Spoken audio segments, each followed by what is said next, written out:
Credits to Miss King Bean 89 and fuck JK. Chapter 1. Summer 1971. St. Edmunds. Saturday, 7th of August, 1971. He woke up in the dark. It was too hot in the little room they put him in, being early August. Though he supposed that could be the fever, he always had a high temperature the morning after. They used to put him in a room with a window, but a few months ago he'd been able to smash one of them, and if it hadn't had any bars anyway, then he'd have escaped. He'd heard them talking about restraining him as he got older. He tried not to think about it. He remembered the feeling of hunger, so intense it transformed into rage. He remembered howling and keening for hours, circling the cell over and over again. Perhaps they'd let him off lessons today, and he could sleep. It was the summer holidays anyway, and not fair that he had to do lessons when all the other boys were allowed to spend all day dossing around, playing football or watching telly. Sitting up, he stretched carefully, paying attention to every ache and pop of his joints. There was a fresh claw mark behind his left ear, and a deep bite behind his right thigh. He rubbed his hand over his scalp, where his hair was shaved very close to his head and bristled against his fingers. He hated it, but every boy at the children's home had the same severe buzz cut.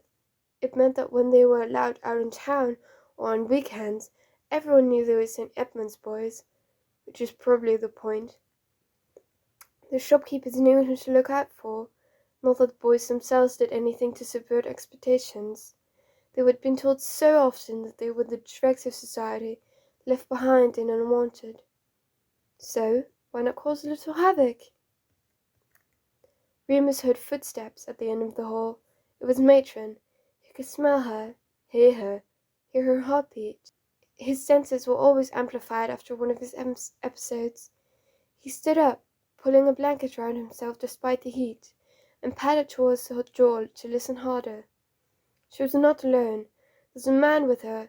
He smelled old and somehow different. A thick iron scent, which reminded Remus vaguely of his father. It was magic. Are you sure it's worth your time? Matron was asking the stranger. He's really one of our worst cases. Oh, yes. The old man replied. His voice was rich and warm like chocolate. We're very sure. Is this where you keep him during... His episodes. Matron finished in a clipped nasal voice. For his own safety. He started biting since his last birthday. I see. The man replied, sounding thoughtful rather than concerned. May I ask, madam, what is it you know about the young man's affliction? Everything I need to know. Matron replied, coldly. He's been here since he was 5, and he's always been trouble. Not just because he's one of your sort. My sort? The man replied, calm and unperturbed. Matron lowered her voice almost to a whisper, but Remus could still hear. My brother was one.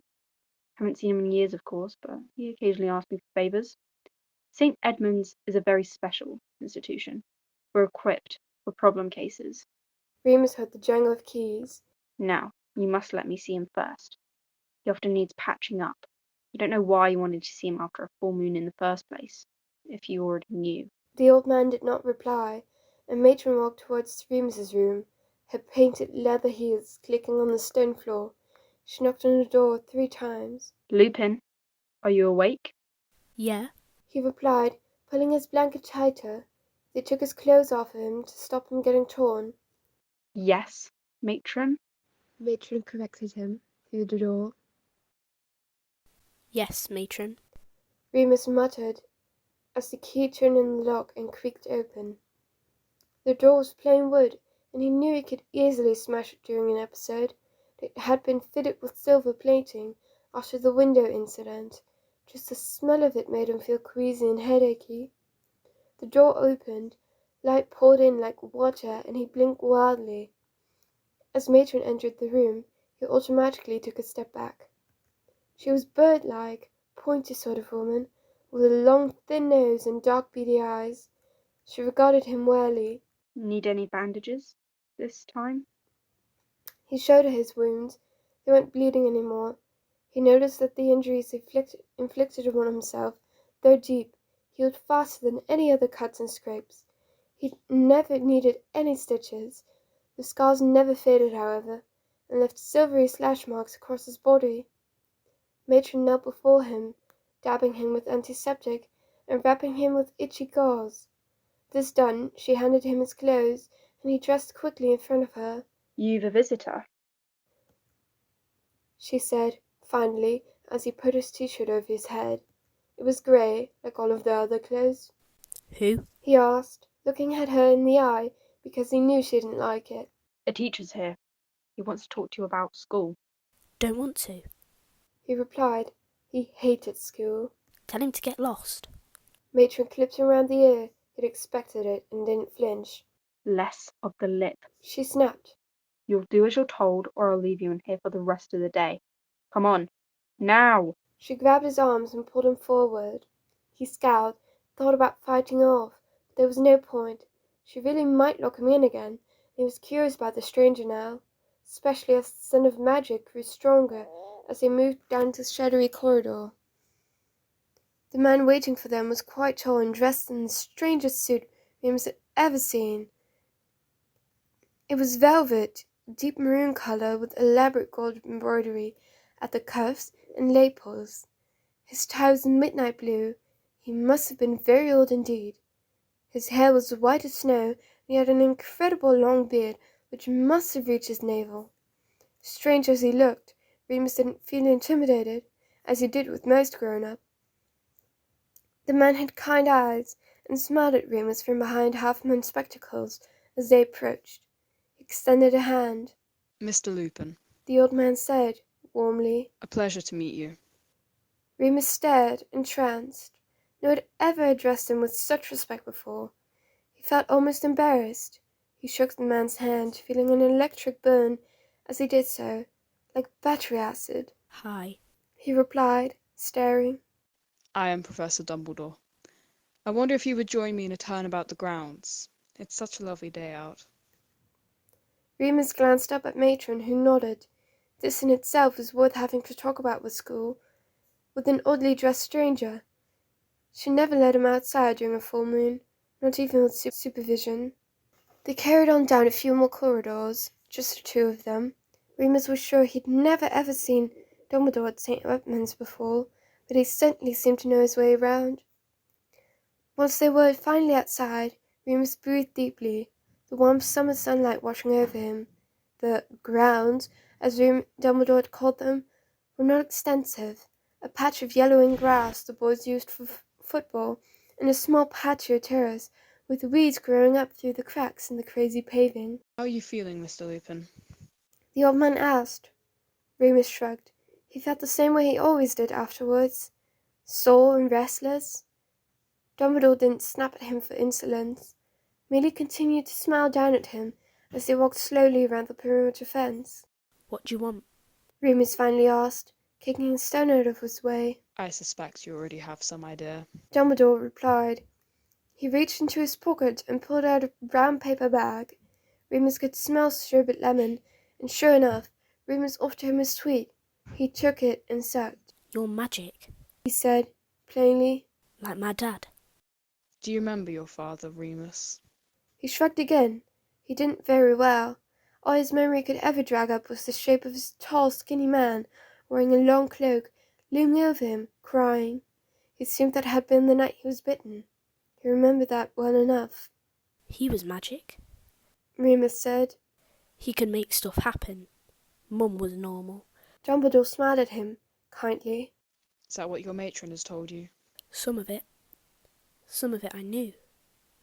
He's dead anyway. Topped himself. Dumbledore looked slightly taken aback by this, which pleased Remus. It was a point of pride, having a tragic backstory. He didn't think about his father often, other than to consider whether he would have killed himself if Remus hadn't been bitten. He carried on. Mum's not dead though. Just didn't want me. So I'm here. He looked around. Dumbledore had stopped walking. They were at the furthest edge of the ground now, with a tall black fence. There was a loose board there which no one knew about. Remus could slip through it if he wanted to, and get onto the main road into town. He never really went anywhere in particular, just wandered around waiting for the police to pick him up and bring him back. It was better than doing nothing. Do you like it here? Dumbledore was asking. Remus snorted. Course I bloody don't. He side-eyed Dumbledore, but didn't get into trouble for swearing. No, I didn't think so. The old man observed. I hear you're something of a troublemaker. Is that right? Ain't any worse than the others. Remus said. We're troubled boys. Yes, I see. Dumbledore stroked his beard, as if Remus had said something of extreme significance. Got another sweet? Unexpectedly, Dumbledore handed him the bag, and he couldn't believe his luck. The old fool was a complete pushover. He chewed the lozenge this time, feeling it crunch like glass between his teeth, sherbet exploding onto his tongue like fireworks. I run a school, you know. The same school your father went to. That threw Remus for a loop. He swallowed the sweet and scratched his head. Dumbledore continued. It's a very special sort of school. For wizards like me, and like you. Would you like to learn magic, Remus? Remus shook his head. I'm too thick. He said firmly. I won't get in. I'm sure that's not true at all. Ask her. Remus jerked his head back towards the tall grey building where Matron lay in wait. Can't hardly read even. I'm stupid. Dumbledore looked at him for a very long time. You haven't had a very easy start in life, Mr. Lupin, and I'm sorry about that. I knew your father, only a little, and I'm sure he wouldn't have wanted... Anyway, I'm here to offer you something different. A place among your own kind. Perhaps even a way to channel all of this anger you have. Remus stared at him. What difference did it make if he was in one home or another? Matron never gave him sweets, and didn't smell like magic. The kids at Dumbledore's school couldn't be worse than the St. Edmund's boys, and if they were, then at least he could hold his own in a fight. Now, but there was always a but. What about my episodes? He asked, folding his arms. I'm dangerous, you know. Yes, Remus, I know. Dumbledore replied, sadly. He placed a hand on Remus's shoulder, very gently. We'll see what we can come up with.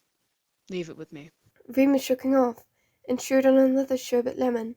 They walked back to the building in silence, both satisfied that they understood each other now. Hey, thank you so much for listening, and we'd love to credit Mrs. King Bean 89, the amazing author who wrote this fanfic originally. You can find the original fanfic over on AO3. Just search up All the Young Dudes by Mrs. King Bean 89. I would also like to talk more about the production.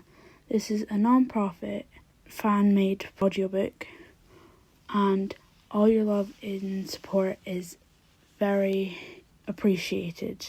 This was made by our wonderful cast who all enjoy the story very much. We all can't wait to release more chapters.